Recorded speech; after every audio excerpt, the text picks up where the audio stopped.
ఎవరమ్మా? నేను చెప్పా నిద్దట్లో చేసింది ఫోను. అంత కోపం ఏంటండి అయ్యగారు? నేను సుశీలనే. అంత ఏంటమ్మా ఇప్పుడు చేసావు ఫోన్ అన్నాను. లేదయ్యగారు మీరు నా హృదయంలో ఉన్నారంటుంది. ఎన్ని సంవత్సరాలకే చెప్పరేంటమ్మా? 25 అయిపోయింది, ఇక 5 ఉంటే 30 అయిపోద్దమ్మా. లేదయ్యగారు నేను ఎట్టెళ్ళినా మీ గురించే ఆలోచిస్తున్నానంటుంది. అమ్మా ఆలోచిస్తున్నావా? మరి 25 అయిపోయింది అన్నాను. సర్లే ఇంతకీ ఎందుకు ఫోన్ చేసేవేంటి అన్నాను. నేను రేపు మా ఇంటికి వచ్చేస్తున్నాను, మా ఊరు వచ్చేస్తున్నాను, మీరు నేను రాగానే మీరు అక్కడ ఉండాలి అంది. ఏలిపోటు కదా అంతమాను ఏలిపోటే నీకు. మా ఇంటికి అన్నాదా? మా ఇంటికి వస్తున్నా అని చెప్పింది కదా. అంతమాను ఏలిపోట్లేదు మీకు. స్తోత్రం చెప్పట్టుగా. నేను అన్నాను నేను రాలేనమ్మా, నీ పని చూసుకో. లేదండి నేను మీకోసం ఒకటి అట్టుకొస్తున్నాను అంది. ఏంటి అట్టుకొస్తున్నావు అన్నాను. నేను చెప్పను. మాట్లాడకుండా ఏంటిది? ఇక నిద్ర ఆడుతుంది నాకు. ఇక అటు కొట్టుకుంటున్నాను, ఇటు కొట్టుకుంటున్నాను, అటు కొట్టుకుంటున్నాను, ఇటు కొట్టుకుంటున్నాను. ఎప్పుడు తెల్లారుతుందా చూస్తున్నాను.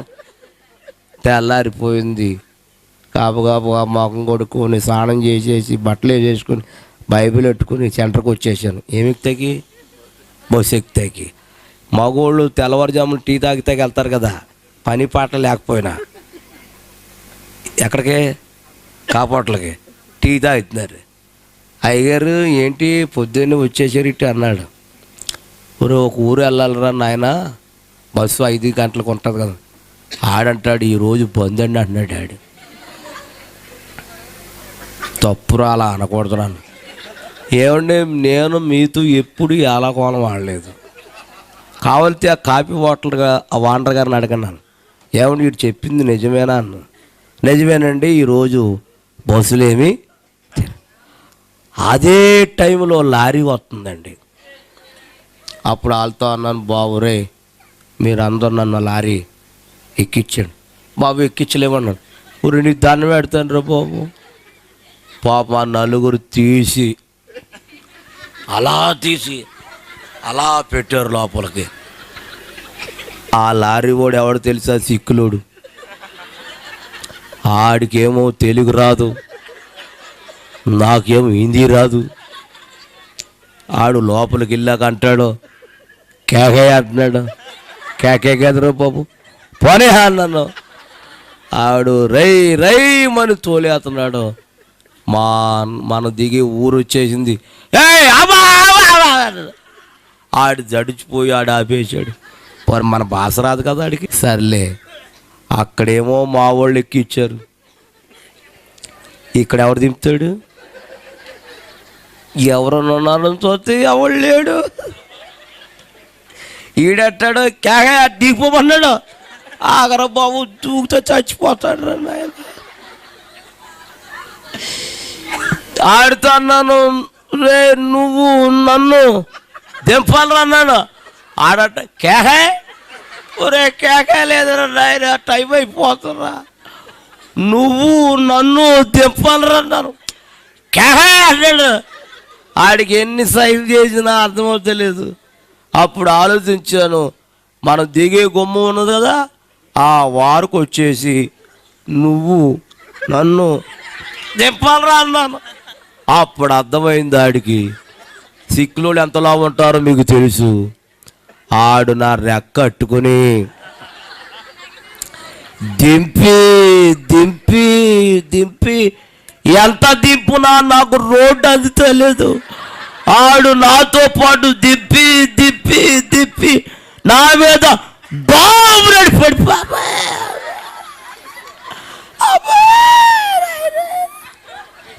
ఆడంటాడు కాకరకాయ కేకరకాయ లేగా లేగా లేగా అంత పందుకొక్కులాగా ఉన్నాడు.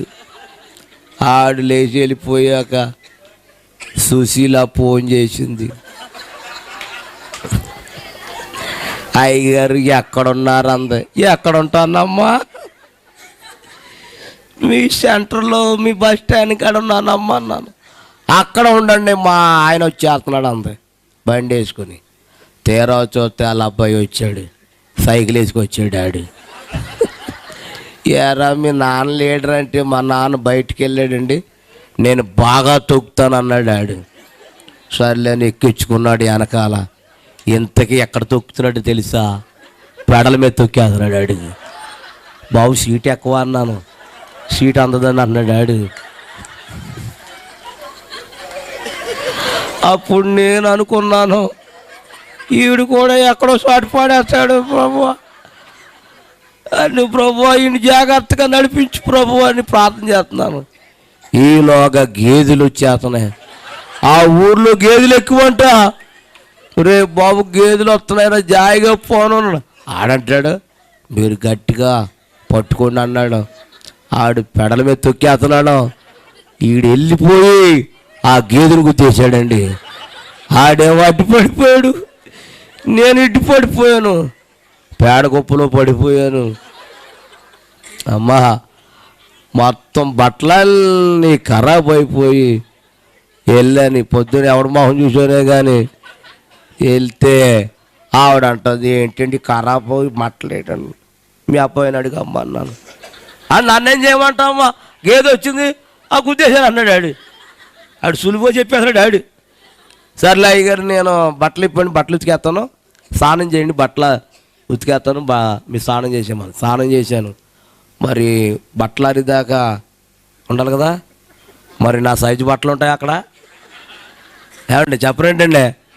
అప్పుడు వాళ్ళ ఆయన గారు, ఆ సుశీల్ గారు అన్నారు, మా ఆయనకి సొక్కా ఎట్టుకొచ్చానండి.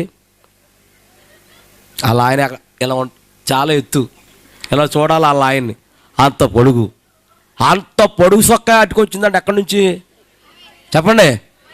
అయ్యగారు మా ఆయన సొక్కా ఎత్తాను, ఆరిదాకి ఇది వేసుకోమంది.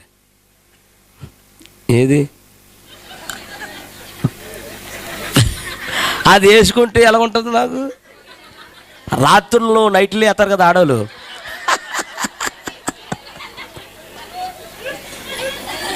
ఏంటి ఆవిడ వెళ్ళిపోయిందా? మీ పాప వెళ్ళిపోయిందా? స్తోత్రం చెప్పండి.